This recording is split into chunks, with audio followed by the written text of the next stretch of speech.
Hi everyone, this is Janish Kota here from Wisdom Commerce Classes and welcome to our video of economics. So today we are dealing with the chapter National Income. Students, National Income का part हमने previous video में already शुरू कर दिया था, wherein it was been taught to you all कि exactly National Income क्या होता है, उसको कैलकुलेट कैसे करते हैं and why is it so important to calculate National Income. So students, और थोड़ी मेथड जो National Income को कैलकुलेट कैसे करने हैं वो इस वीडियो में हम कंटिन्यू करेंगे. सो द फर्स्ट मेथड जो हमने प्रीवियस वीडियो में किया था that was output method. Output method था या उसको बोलते हैं product method. Okay, so today we going to start with the second method and that is income method. Income method के पॉइंट ऑफ व्यू से हम क्या कैलकुलेट करेंगे, नेशनल इनकम पूरे कंट्री का फाइंड आउट कैसे करते हैं वो हम जानेंगे आज. सो स्टूडेंट्स, इनकम मेथड को एक और नाम दिया हुआ है that is called age factor cost method. Factor cost method total country के अंदर जितने भी सिटीजन हैं उनकी जो भी इनकम है उन सारे इनकम को हम क्या कर देंगे, ऐड कर देंगे, प्लस कर देंगे and finally we will get our national income. अच्छा, सिटीजन लोग को इनकम कैसे मिलेगी स्टूडेंट्स? उनको फैक्टर ऑफ प्रोडक्शन के थ्रू मिलेगी. अगर वो प्रोडक्शन में अपना काम बटाएंगे, अपना हाथ बटाएंगे तो उनको पैसे मिलेंगे. फॉर एग्जाम्पल मैं यहाँ पे क्या कर रहा हूँ, सर्विस प्रोवाइड कर रहा हूँ. मैं सर्विस प्रोवाइड कर रहा हूँ मतलब मैं भी प्रोडक्शन में काम में हाथ बटा रहा हूं, इसलिए मुझे इनकम मिलेगी. सो वो सारी इनकम जो फैक्टर ऑफ प्रोडक्शन को मिलती है उन सारी इनकम को हम क्या करेंगे, ऐड कर देंगे. सो क्या है, सबसे पहले लेबर को क्या मिलता है स्टूडेंट्स? नहीं, लेबर को नहीं, लैंड को क्या मिलता है स्टूडेंट्स? रेंट मिलता है. सबसे फर्स्ट लैंड को मिलेगा रेंट, तो हम उस वाली इनकम को सबसे पहले प्लस करेंगे. वेजेस, लेबर लोग को क्या मिलता है स्टूडेंट्स? वेजेस मिलता है, वेजेस. सो सारे वेजेस को पूरे कंट्री में जितने भी वेजेस का पेमेंट हो रहा है उन सबको प्लस करेंगे. नेक्स्ट इंटरेस्ट, जितना भी कैपिटल के ऊपर इंटरेस्ट लगता है वो इनकम को ऐड करेंगे एंड फाइनली एंटरप्रेन्योर क्या लेकर जाता है अपने घर पे, जितना बचा हुआ प्रॉफिट बिजनेस का होता है वो सारा भी अपने घर लेकर जाता है. तो सारे फैक्टर ऑफ प्रोडक्शन का जो भी इनकम होता है उन सबको क्या करेंगे, हम ऐड करेंगे. Plus mixed income. So students, आइए जानते हैं मिक्स्ड इनकम क्या होती है. हो सकता है एक बिजनेसमैन खुद ही की जमीन पे खुद ही की लैंड पर बिजनेस कर रहा होगा, मालूम पड़ा वो खुद ही काम भी कर रहा होगा, तो हो सकता है वो खुद को ही क्या करेगा, खुद को वेजेस भी पे करेगा और खुद को रेंट भी पे करेगा. इमेजिन करो विजडम कॉमर्स क्लासेस में जैनेश सर की खुद की जगह है, खुद के क्लासरूम में खुद ही जाके पढ़ा रहे हैं. सो ओनर भी वही है, I can say, then labour भी वही है एंड रेंट भी खुद को ही पे कर रहे हैं. ओके, और जितना भी कैपिटल इन्वेस्ट किया वो भी अपने खुद के घर से लेकर आए, तो इंटरेस्ट भी खुद को ही पे कर रहे हैं. तो ऐसा हो सकता है. मिक्स्ड इनकम मतलब एक ही इंसान को 2 या 3 ज्यादा इनकम होने के चांस होते हैं, उसको हम मिक्स्ड इनकम बोलेंगे और उन सारी इनकम को भी हम प्लस करेंगे. And finally net income from abroad. और नेट इनकम ऑफ अब्रॉड क्या होगा, एक्सपोर्ट माइनस इंपोर्ट. पूरे कंट्री में जितना भी एक्सपोर्ट हुआ है कंट्री से और कितना भी इंपोर्ट हुआ है उन दोनों को माइनस करेंगे और उसको क्या करेंगे, उसको हमारी नेशनल इनकम के अंदर ऐड कर देंगे. So students, through the income method हम नेशनल इनकम को कैसे फाइंड आउट करेंगे, हम डिस्ट्रीब्यूशन पॉइंट ऑफ व्यू देखेंगे. डिस्ट्रीब्यूशन मतलब कितना पैसा डिस्ट्रीब्यूट हो रहा है, किसमें डिस्ट्रीब्यूट हो रहा है, फैक्टर ऑफ प्रोडक्शन को डिस्ट्रीब्यूट हो रहा है. फैक्टर ऑफ प्रोडक्शन को किस फॉर्म में डिस्ट्रीब्यूशन होता है, रेंट के फॉर्म में होता है, वेजेस के फॉर्म में होता है, इंटरेस्ट के फॉर्म में होता है और प्रॉफिट के फॉर्म में होता है. तो ये सारा हम क्या निकालेंगे, इंफॉर्मेशन निकालेंगे और नेशनल इनकम पूरे कंट्री का फाइंड आउट करेंगे. ये सब हमें कहां से मिलेगा, व्हाट आर द सोर्सेज? मिल सकता है, आसानी से मिल जाएगा.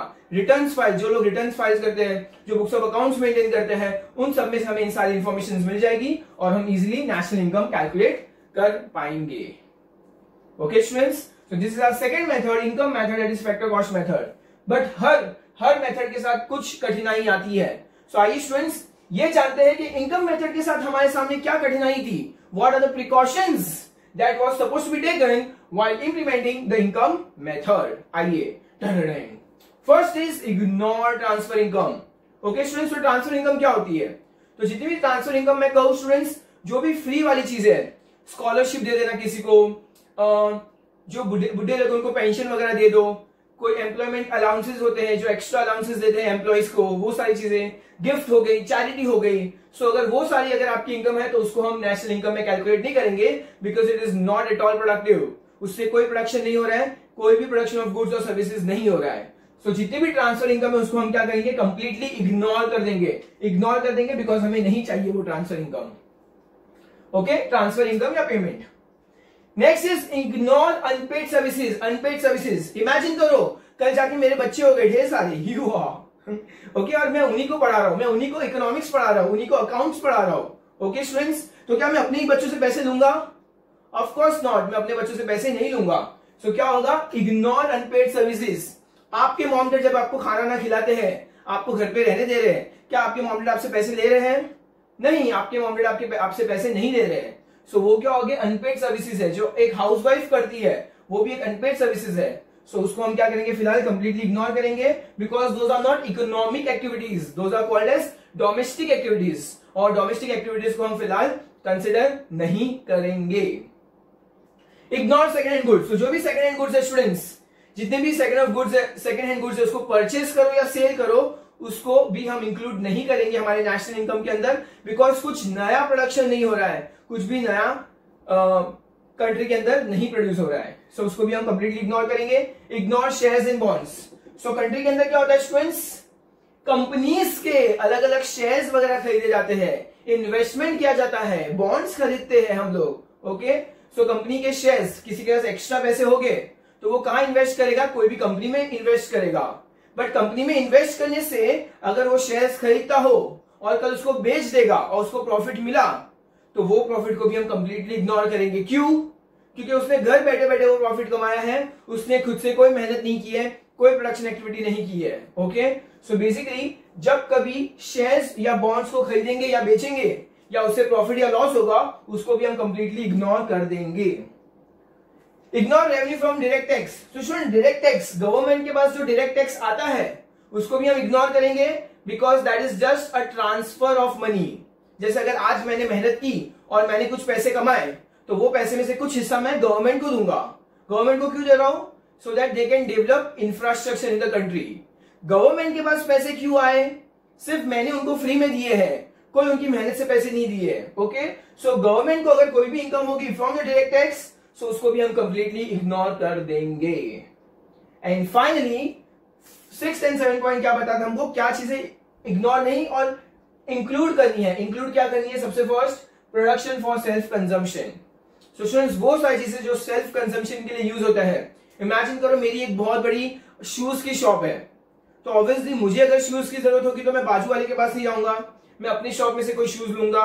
ओके, सो स्टूडेंट्स, मैं अगर खुद के लिए शूज रखूंगा तो ये सेल्फ कंजम्पशन के लिए मैंने शूज यूज किए, तो उस वैल्यू को मैं इंक्लूड करूंगा। इमेजिन करो फार्मर्स है, फार्मर्स एग्रीकल्चर प्रोडक्शन करते हैं। एग्रीकल्चर प्रोडक्शन जब करेंगे स्टूडेंट्स, तो वो सारा का सारा नहीं बेच देते, वो खुद के लिए सेल्फ कंजम्पशन के लिए कुछ सामान रखेंगे। सो वो वैल्यू जिसके लिए उन्होंने सेल्फ कंजम्पशन के लिए कुछ सामान रखा है, उसको हम नेशनल इनकम के अंदर इंक्लूड करेंगे। सो वो चीजें क्या होगी स्टूडेंट्स? इंक्लूड होगी हमारी। एंड फाइनली ऑल्सो इंक्लूड क्या करना है स्टूडेंट्स? गवर्नमेंट, लेट मी सी, अगर गवर्नमेंट भी क्या कर रही है, कुछ अनडिस्ट्रीब्यूटेड प्रॉफिट्स है। इमेजिन करो कंपनी, हम जब भी अकाउंट्स करते हैं स्टूडेंट्स, उसके अंदर जनरल रिजर्व आता है। जनरल रिजर्व क्या होता है? Accumulated profits of the past years. जो पैसा बिजनेस के अंदर प्रॉफिट बन के पड़ा है, हमने फ्यूचर के लिए जमा करके रखा है, सेव करके रखा है, फिलहाल पार्टनर्स में डिस्ट्रीब्यूट नहीं किया है। सो जो अक्यूमुलेटेड प्रॉफिट होता है, जो अनडिस्ट्रीब्यूटेड प्रॉफिट होता है कंपनी का, उसको भी हम ऐड करेंगे हमारे नेशनल इनकम के अंदर। और कोई भी गवर्नमेंट रिलेटेड प्रॉफिट होता है, जैसे वाटर सप्लाई कर गवर्नमेंट अगर प्रॉफिट कमाती है, या गवर्नमेंट अगर कुछ बिजनेस करके प्रॉफिट कमाती है, तो उस इनकम को हम इंक्लूड करेंगे, बिकॉज गवर्नमेंट उसमें मेहनत कर रही है, और मेहनत करके अगर आप कुछ पैसे कमा रहे हो तो उसको नेशनल इनकम में जरूर इंक्लूड करेंगे।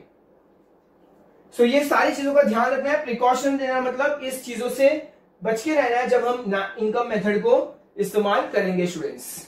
और हमें क्या बताया गया है, हमारे पास कुछ इंफॉर्मेशन है जिससे हमें यह पता चला है स्टूडेंट्स कि ये जो है CSO, central statistical organisation, income method को बहुत ज्यादा यूटिलाइज कर रही है। कहां पर यूटिलाइज कर रही है? ट्रेड के अंदर, ट्रांसपोर्ट में, professional, liberal arts, public administration and domestic services के अंदर गवर्नमेंट कौन सा मेथड यूज कर रही है? Government national income method use कर रही है हमारे कंट्री के अंदर। इनकम मेथड यूज कर रही है नेशनल इनकम को फाइंड आउट करने के लिए। ओके, सो ये जो भी वर्ड्स है स्टूडेंट्स, वो सारे वर्ड्स आपको लर्न करने हैं। It can be asked in your exam कि इनकम मेथड किसके लिए ज्यादा से ज्यादा यूटिलाइज हो रहा है हमारी कंट्री के अंदर। So students, next is moving forward to the expenditure method. हम एक्सपेंडिचर मेथड देखने वाले हैं। सो स्टूडेंट्स, एक्सपेंडिचर मेथड क्या होता है? कितना खर्चा हुआ उससे भी हमें कंट्री की टोटल इनकम पता चल सकती है। देखो I give you an example supposing I am standing, मैं ईस्ट में खड़ा हूं, ओके ईस्ट में खड़ा हूं, और ईस्ट से अगर मुझे वेस्ट दिख रहा है, तो ऑब्वियसली जब मैं वेस्ट में जाऊंगा तो मुझे वेस्ट से भी तो ईस्ट दिखेगा ही, हाँ, okay obviously. I give you one more example. Imagine मैं अगर आज कोई भी खर्चा करूंगा, इफ मैं कुछ खर्चा करूंगा तो वो आपके लिए क्या होगी, इनकम होगी। मैं बुक शॉप में जाऊंगा, बुक के लिए खर्चा करूंगा तो उसके लिए, सामने वाले के लिए वो इनकम होगी। इमेजिन करो आपके पापा कुछ फीस पे करेंगे विजडम में, ओके, और वो मुझे कुछ फीस देंगे तो आपके पापा के लिए वो हो गया एक्सपेंडिचर, पर मेरे लिए वो हो गया इनकम। सो आई कैन से जितना कंट्री के अंदर इनकम होगा उतना ही तो एक्सपेंडिचर भी होगा। तो एक्सपेंडिचर मेथड से भी हम क्या कर सकते हैं, नेशनल इनकम कैलकुलेट कर सकते हैं। सो स्टूडेंट्स लेट्स सी क्या होता है एक्सपेंडिचर मेथड, जिसको हम क्या बोलते हैं, आउटले मेथड भी बोलते हैं। We also call it as outlay method. And let's see what is national income. So national income में सबसे फर्स्ट आता है private fund consumption expenditure. Private fund consumption expenditure क्या होता है स्टूडेंट्स, जो प्राइवेट पार्टीज, जो हाउस होल्ड में, ओके, आम आदमी जो खर्चा करता है, आम आदमी किस चीज पे खर्चा करता है, दो चीज पे, durable goods and non durable goods. Durable मतलब जो लॉन्ग लास्टिंग होता है, और नॉन ड्यूरेबल जो लॉन्ग लास्टिंग नहीं होता है। जैसे कंजम्पशन, खाने पीने वाली चीज क्या होती है, नॉन ड्यूरेबल हो सकती है। ड्यूरेबल क्या हो सकता है स्टूडेंट्स, अगर आपने एसी खरीद लिया, आपने घर के लिए वॉशिंग मशीन, रेफ्रिजरेटर या कुछ भी सामान खरीद लिया, सो वो सारा कंजम्पशन जो आप खुद के लिए कर रहे हो, खुद के लिए खरीद रहे हो, ओके, जो आप खुद यूटिलाइज करोगे, सो उसको हम क्या बोलेंगे, कंजम्पशन एक्सपेंडिचर बोलेंगे। इमेजिन अगर मैं एक वॉशिंग मशीन खरीद रहा हूं किसी को बेचने के लिए, तो मैं उसको कंजम्पशन एक्सपेंडिचर कंसिडर नहीं कर सकता। कंजम्पशन एक्सपेंडिचर वो होता है जो मैं सेल्फ यूटिलाइजेशन के लिए खर्चा कर रहा हूं, उसको मैं क्या बोलूंगा, कंजम्पशन एक्सपेंडिचर बोलूंगा। तो द फर्स्ट थिंग इज सारे कंजम्पशन एक्सपेंडिचर को हम इंक्लूड करेंगे। Gross domestic private investment expenditure, अगर प्राइवेट पार्टीज अगर आज बिजनेस करना चाहती है, इमेजिन करो मुझे विजडम कॉमर्स क्लासेस ओपन करना है, और क्लासेस ओपन करने के लिए मुझे बेंचेस चाहिए, बोर्ड चाहिए, एसी चाहिए। अगर इन सारी चीजों की जरूरत हो और मैं उसको खरीदूंगा, तो वो क्या होगा, मेरा प्राइवेट इन्वेस्टमेंट एक्सपेंडिचर होगा। तो वो सारे एक्सपेंडिचर को भी मैं क्या करूंगा, इंक्लूड करूंगा। Third, government expenditure. गवर्नमेंट का जो भी एक्सपेंडिचर होगा students, whether it's a revenue expenditure और कैपिटल एक्सपेंडिचर, गवर्नमेंट का क्या खर्चा हो सकता है स्टूडेंट्स, पूरे कंट्री में लॉ और मेंटेनेंस ऑर्डर रखना, प्रॉपर्ली कानून व्यवस्था बनाए रखना, that is very important. Administration का ध्यान रखना, ओके, जो ग्राम पंचायत होती है, नगर भवन होते हैं, नगर पालिका होती है, उनको जो खर्चा करना पड़ता है, वो एक्सपेंडिचर हम क्या बोलेंगे, फॉर गवर्नमेंट एक्सपेंडिचर बोल सकते हैं। और क्या हो सकता है स्टूडेंट्स गवर्नमेंट एक्सपेंडिचर, जैसे कि अगर उनको लॉन्ग टर्म कैपिटल एक्सपेंडिचर करना है गवर्नमेंट को, रोड्स हो गए, रेलवेज हो गए, मेट्रो हो गया, ओके, कैनल्स बनाने, डैम्स बनाने हैं, तो अगर वो सारी चीजें, रोड्स बनाने हैं, ट्रांसपोर्ट सिस्टम बनाना है, कम्युनिकेशन सिस्टम बनाना है, तो उन सब में अगर गवर्नमेंट ने खर्चा किया है स्टूडेंट्स, तो that will be a part of government expenditure.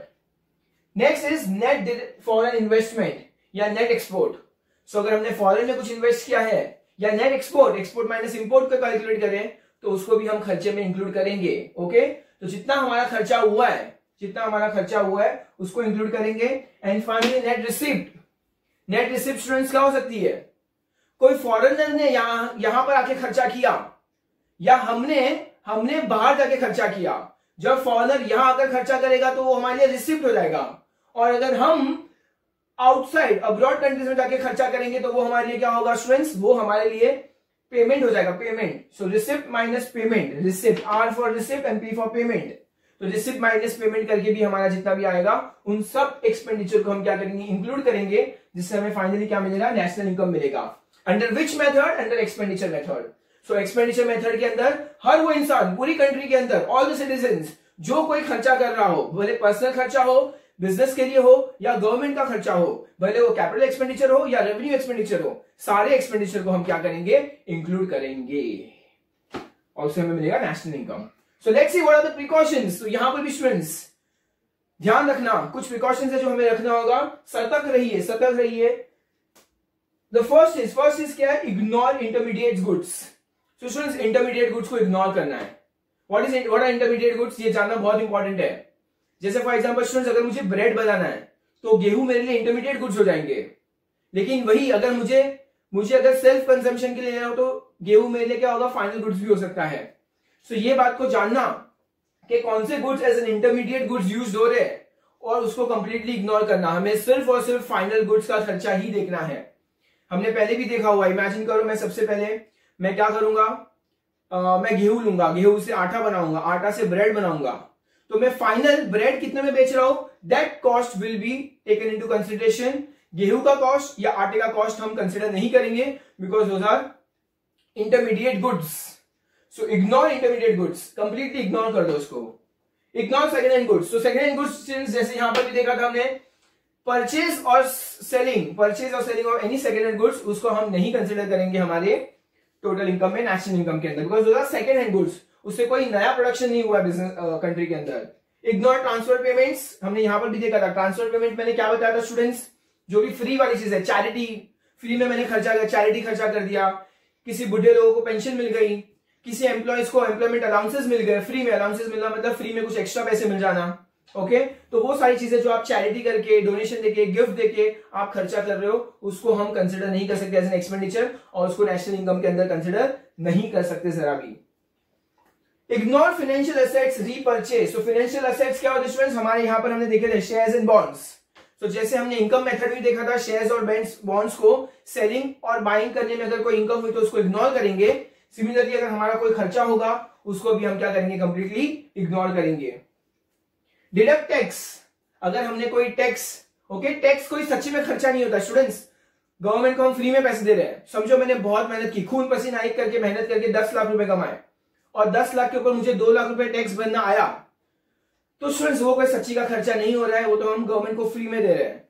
सो क्या हो रहा है, हम सारे टैक्स को क्या करेंगे, डिडक्ट कर देंगे। ओके, और सब्सिडीज अगर हमें गवर्नमेंट सामने से कुछ बेनिफिट्स दे रही है तो उसको ऐड कर देंगे हमारे एक्सपेंडिचर मेथड के अंदर। And finally consider final goods.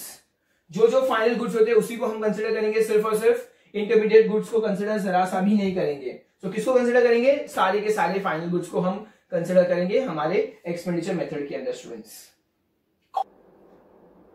So students, ये इनकम मेथड और expenditure method is being used too much in the advanced countries like US and UK, but हमारी कंट्री के अंदर बहुत काफी कम चल रहा है, इतना ज्यादा ट्रेंड में नहीं है। Usually CSO, central statistical organisation ने कहा है that they sometimes use income method and expenditure method as a combination to find out national income, एक approximately national income मिल सकता है उससे। So now students, moving forward to the next part, that is theoretical difficulties and conceptual difficulties। कौन सी difficulties हमें face करनी पड़ सकती है इन सब मेथड को एक साथ में जब हम कर रहे हैं, तो क्या रियल लाइफ में कोई डिफिकल्टीज आ रही या नहीं आ रही वो जानते हैं। सबसे पहले students, transfer payment. So students, transfer payment को लेना चाहिए या नहीं लेना चाहिए, ये बहुत इंपॉर्टेंट क्वेश्चन है। ट्रांसफर पेमेंट अगर देखा जाए तो अगर मुझे किसने गिफ्ट दी, अगर मुझे किसने गिफ्ट दी 10 लाख रुपए, तो ऑब्वियसली मेरे लिए तो इनकम है। दो हमारे मेथड्स क्या बोल रहे हैं, ट्रांसफर इनकम को जरा सा भी इंक्लूड मत करो। ओके, तो उसको इंक्लूड करना चाहिए या नहीं करना चाहिए, सच अ बिग क्वेश्चन। सो और क्या क्या ट्रांसफर पेमेंट हो सकते हैं स्टूडेंट्स। ट्रांसफर पेमेंट जैसे कि जो रिटायर्ड लोग को पेंशन मिल रही है, एम्प्लॉयज लोग को अलाउंसेस मिल रहे हैं, तो वो सारे गिफ्ट, चैरिटीज, ये सारी चीजें क्या होते हैं स्टूडेंट्स, एक तरह से पेमेंट है, वो इनकम भी हो सकती है लोगों के लिए, तो इसको इंक्लूड करना चाहिए या नहीं इंक्लूड करना चाहिए, it's a very difficult question. Next, और क्या डिफिकल्टीज है, इलीगल इनकम। पूरी कंट्री के अंदर स्टूडेंट्स बहुत ज्यादा इलीगल एक्टिविटीज चल रही होती है पूरी कंट्री के अंदर, और उस इलीगल एक्टिविटीज में ओके देखा जाए तो सच्ची में इनकम हो रही है, बट फिर उसको इंक्लूड करनी चाहिए या नहीं करनी चाहिए, that is a question. Okay, country में उसके बदले अगर ग्रोथ हो भी रहा है, बट जब उसको इंक्लूड नहीं करेंगे तो हमारी कंट्री का कंसेप्चुअली ओके थियोरेटिकल दिखाएगा कि we are not developing at all. So even that's a question. Next, unpaid services. Unpaid services, मैं ही अगर अपने बच्चों को पढ़ाई करवा रहा हूं तो ऑब्वियसली देखा जाए तो मेरी मेहनत तो जा रही है, उसके अंदर प्रोडक्शन भी हो रहा है। मैं खुद अगर समझो for example I am a farmer, okay, I am a farmer, और मैं क्या करूंगा स्टूडेंट्स, अनपेड सर्विसेज है, हाउसवाइफ जैसे हो गई, इफ नॉट फार्मर्स हाउसवाइफ वगैरह हो गए, हाउसवाइफ भी तो सच में काम कर रही है, बहुत मेहनत कर रही है, ओके, बट फिर भी उनको 1 रुपए का एक भी पैसा नहीं मिल रहा है, और उनकी इनकम को हम नेशनल इनकम के अंदर इंक्लूड भी नहीं कर सकते हैं। So even that is a real question, difficulty in front of अस, कि ऐसी अनपेड सर्विसेज को ऐड करना चाहिए या नहीं करना चाहिए। Next is production for self consumption. यहां पर आएगा फार्मर्स का एग्जांपल स्टूडेंट्स। फार्मर्स जब खुद के लिए अगर प्रोडक्शन कर रहे हैं और वो खुद ही खा जाते हैं, तो पूरी कंट्री के अंदर जो सेल्फ कंजम्पशन के ऊपर खर्चा हो रहा है उसको कैलकुलेट कैसे करेंगे। हर एक फार्मर अपने खुद के लिए कितना बचा के रखता है, उस अमाउंट को हम कैसे कैलकुलेट करेंगे। और हमें कहा गया है कि प्रोडक्शन फॉर सेल्फ कंजम्पशन को इंक्लूड करो, कहा गया इंक्लूड करो, ओके, बट उसको इंक्लूड कैसे करेंगे? देखो यहाँ पे लिखा है इंक्लूड करेंगे, बट उसकी वैल्यू कैसे फाइंड आउट करेंगे? It is so difficult. हो सकता है कोई फार्मर ने अपने खुद के लिए बहुत ज्यादा रखा हो, किसी ने खुद के लिए कम रखा हो। Okay, everybody is doing self consumption students, तो वो कितना कंजम्पशन हो रहा है उसका वैल्यू फाइंड आउट करना is again very difficult. Income of foreign firms, काफी सारे फर्म्स बोल रहे हैं हम जो फॉरेन कंट्रीज में अगर काम कर रहे हैं, okay, being an Indian I am working in a foreign country, तो मेरी इनकम वो कंट्री के अंदर कैलकुलेट होनी चाहिए, इंडिया में कैलकुलेट नहीं होनी चाहिए। So again a difficulty in front of us whether we should include that income in India's point of view, India के नेशनल इकोनॉमी में उसको इंक्लूड करना है या नहीं इंक्लूड करना है, या उसे फॉरेन कंट्री के नेशनल इनकम में इंक्लूड करना है, ये भी एक क्वेश्चन है। And it is again very difficult वो सारे इनकम को फाइंड आउट करना जो एक इंसान फॉरेन में बैठा है और फॉरेन में कितना कमा रहा है उसको अगर मुझे इंक्लूड करना भी हो तो उस अमाउंट को कैसे फाइंड आउट करूंगा is going to be little difficult for me. Valuation of government services, so students government services जो होती है, ओके, लॉ एंड ऑर्डर को, व्यवस्था मेंटेन करने को, वो सारे एक्सपेंसेस भी इतने सारे एक्सपेंसेस होते हैं जिसको कैलकुलेट करना काफी हद तक बहुत डिफिकल्ट हो जाता है। Okay, let's see government expenses. So it's written students calculation at this, ये सब सर्विसेज की मार्केट प्राइस क्या होती है उसको डिटरमाइन करना बहुत डिफिकल्ट हो जाता है एग्जैक्टली। टोटल और डिफेंस के अंदर, पब्लिक ऑर्डर के अंदर, एडमिनिस्ट्रेशन, एजुकेशन, हेल्थ सर्विसेज, इन सब के अंदर बहुत सारी चीजें होती है which is very difficult to calculate the national income. And finally changing price level, country के अंदर आए दिन इन्फ्लेशन डिफ्लेशन होते रहता है जिससे बहुत सारी प्राइसेस ऊपर नीचे होते रहते हैं, जिनके मार्केट वैल्यू, प्रॉपर्टी के मार्केट वैल्यू आए दिन ऊपर नीचे होता है। सो वो सारे मार्केट वैल्यू को ऊपर नीचे करना और उसका अमाउंट एग्जैक्टली फाइंड करना इज ऑल्सो वेरी डिफिकल्ट। इसीलिए उसमें भी स्टूडेंट्स जब हमें प्राइस लेवल गिर जाता है, इंक्रीज होता है, तो उस इंक्रीज या डिक्रीज को कैसे फाइंड आउट करेंगे उसको फाइंड आउट करना is difficult and that is why national income exact निकालना बहुत ज्यादा डिफिकल्ट टास्क हो जाता है। सो ये सारे स्टूडेंट्स क्या थे, डिफिकल्टी, थियोरेटिकल डिफिकल्टीज थे। आइए we are going to see what are the practical difficulties. Statistical difficulties क्या है? Problem of double counting, students बहुत ज्यादा कंट्री के अंदर डबल काउंटिंग होता है, एक ही गुड्स को दो बार काउंटिंग हो सकते हैं। ओके, हो सकता है कोई गुड्स को सेल्फ कंजम्पशन में भी यूज हो जाए और फिर बाद में किसी को बेच जाए तो उसमें भी इंक्लूड हो जाएगा। हो सकता है कि कोई इंटरमीडिएटरी गुड्स को पहले भी कैलकुलेट कर दिया फिर फाइनल गुड्स के अंदर भी कैलकुलेट कर दिया। सो डबल काउंटिंग होने के बहुत ज्यादा चांसेस है। जब वैल्यू एडेड मेथड हमने फर्स्ट वाला मेथड देखा था उसके अंदर होता था स्टूडेंट्स, अगर मैंने किसी को गेहूं बेचा है 100 रुपया किलो, उसने वो गेहूं का आटा बना दिया बेचा 120 में और उसने 120 के आटे को ब्रेड बना के बेचा 100-150 में, तो मुझे सारा कैलकुलेट नहीं करना है, सिर्फ और सिर्फ फाइनल प्रोडक्ट को ही कैलकुलेट करना है। बट समझो अगर मैं सारा प्रोडक्शन कैलकुलेट कर लूंगा तो क्या हो जाएगा, डबल काउंटिंग हो जाएगा। So and that is how हमें रॉन्ग आंसर मिलेगा, हमें ट्रू नेशनल इनकम कभी भी नहीं मिल पाएगी। Existence of non monetize sector, students बहुत ज्यादा नॉन मोनेटाइज सेक्टर है। नॉन मोनेटाइज सेक्टर का मतलब बार्टर सिस्टम। आज भी काफी सारे किसान क्या करते हैं, खुद के लिए सेल्फ कंजम्पशन में काफी सारा सामान रखते हैं और फिर उसको बार्टर सिस्टम के अकॉर्डिंगली यूज करते हैं। कुछ उनको सामान खरीदना होता है तो वो अपना किसान अपना क्या करेगा, कुछ गुड्स जो उसने प्रोडक्शन किया है, शुगर केन हो, गेहूं हो, चावल हो, कुछ भी वो एक्सचेंज करेगा किसी और सामान के लिए। सो नॉन मोनेटाइज सेक्टर जो होता है स्टूडेंट्स, वहां पर बार्टर सिस्टम अभी भी चल रहा है कंट्री के अंदर if you go to the rural side, और उस सारे अमाउंट को कैलकुलेट करना ऑलमोस्ट इम्पॉसिबल हो जाता है। इनएडिक्वेट and unreliable data, so students जो हमें डेटा मिल रहा है आज की तारीख में वो डेटा भी एकदम प्रिसाइजली राइट तो नहीं है। पूरे कंट्री के अंदर 130 करोड़ लोग हैं और एग्जैक्टली सबका क्या मिलना, सबका इनकम मिलना। ओके, बहुत ज्यादा ब्लैक मनी होता है कंट्री के अंदर। डीमोनेटाइजेशन भी इसीलिए हुआ था ताकि ब्लैक मनी को निकाल सके, हो सके उतना। सो काफी सारे पेमेंट जो कैश पेमेंट होते हैं स्टूडेंट्स, कैश में अगर पेमेंट हो रहा है तो उसको गवर्नमेंट कैसे ट्रेस करेगी, क्या वो सारा डेटा हमें कभी मिल पाएगा? तो ये जो सारा डेटा जो हमारे पास है वो कंप्लीटली रिलायबल नहीं है, थोड़ा सा अनरिलायबल है और उससे हमें ट्रू नेशनल इनकम नहीं मिल पाती है। इलिटरेसी एंड इग्नोरेंस, काफी सारे स्टूडेंट्स, काफी सारे लोग आज भी इलिटरेट है, इग्नोरेंट है। They don't know how to do books, how to maintain books of accounts. उनको बुक्स ऑफ अकाउंट्स मेंटेन करना नहीं आता, उनको हिसाब किताब अच्छे से करना नहीं आता। और रूरल एरिया में चले जाओ तो इतने छोटे काफी सारे बिजनेस हैं जिन गवर्नमेंट को पता भी नहीं, ना ही वो कभी टैक्स भी पे करते हैं। सो स्टूडेंट्स वो सारा अमाउंट हमें कभी भी मिल ही नहीं पाता because they are completely ignorant कि नेशनल इनकम जैसा कोई कंसेप्ट भी होता है जो गवर्नमेंट को इकोनॉमी चलाने के लिए बहुत ज्यादा इंपॉर्टेंट होता है। सो वो हमारी कंट्री के अंदर होने के बावजूद हम उसको डेवलपमेंट का एक पार्ट नहीं समझ पाते। Difficulties in the classification of working population, so again students it is very difficult to identify the working population, कितने लोग काम कर रहे हैं due to so much of population, इतनी पॉपुलेशन होने के कारण. Okay, 1 second, difficulty in. Okay, so students ये जो पार्ट है classification of working population, total country के अंदर कितने लोग काम कर रहे हैं, कितने डिपेंडेंट लोग हैं, okay, who are not earning. जितने लोग, बहुत सारे लोग स्टूडेंट्स काम कर रहे हैं, पैसे कमा भी रहे, but they are not filing their account, returns file नहीं कर रहे.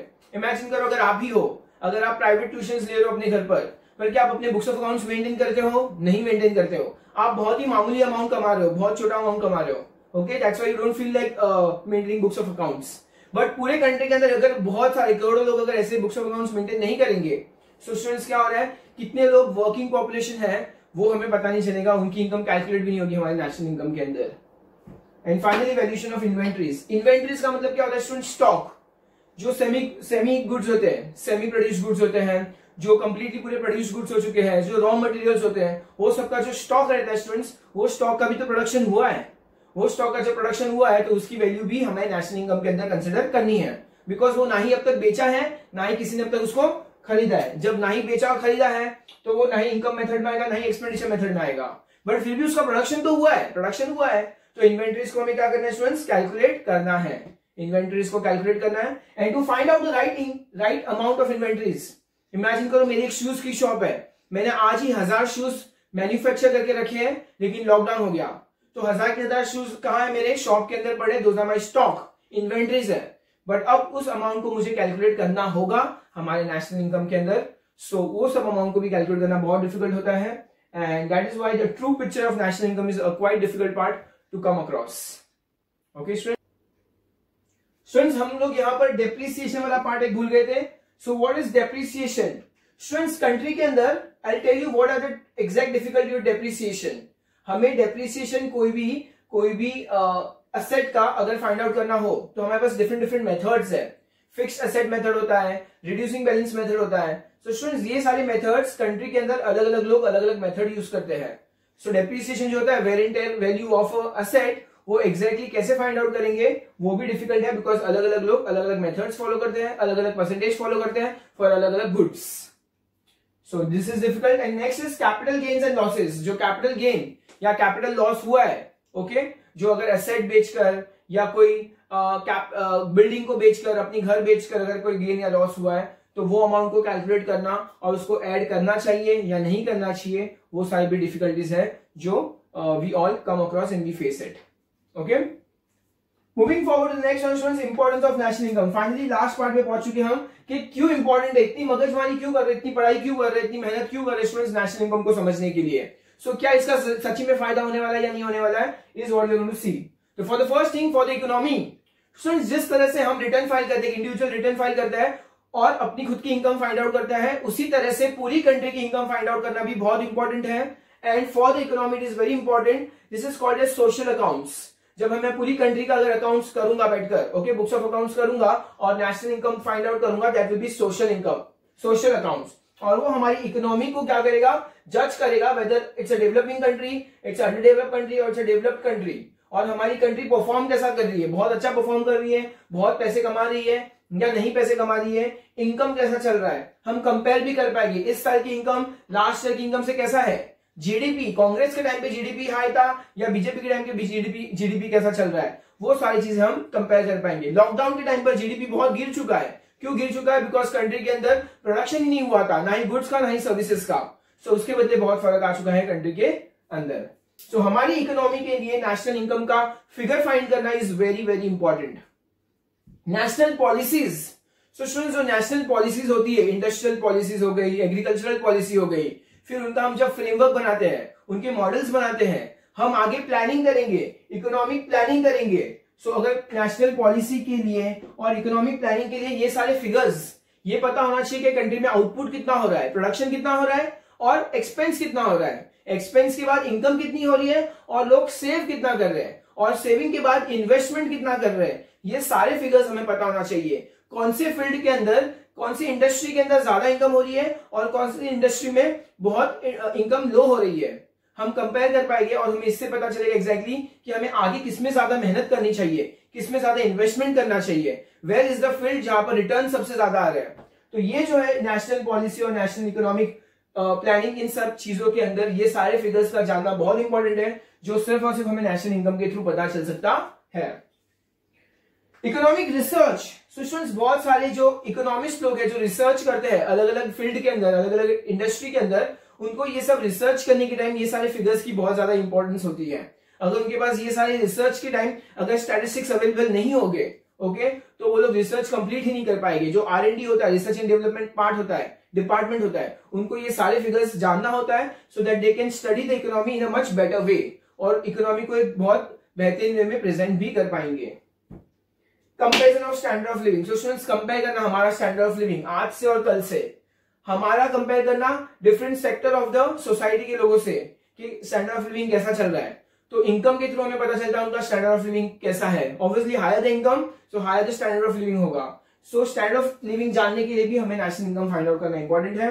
And finally distribution of income, और इनकम किस तरह से डिस्ट्रीब्यूट हो रहा है, सबसे ज्यादा इनकम किस में जा रहा है स्टूडेंट्स, क्या वो रेंट में जा रहा है या सबसे ज्यादा इनकम वेजेस से हो रहे हैं, सबसे ज्यादा इंटरेस्ट में आ रहे हैं या प्रॉफिट सबसे ज्यादा इंटरेस्ट हो रहा है, उसको किस तरह से हम बाइफर्केट कर रहे हैं वो हमारा जानना इंपॉर्टेंट है। एंड डिस्पैरिटी मतलब अनइक्वालिटी कहां पर हो रही है, ओके, कौन से सेक्टर में ज्यादा इनइक्वालिटी हो रही है वो भी हमें पता चलेगा हमारे डिस्ट्रीब्यूशन ऑफ इनकम के थ्रू।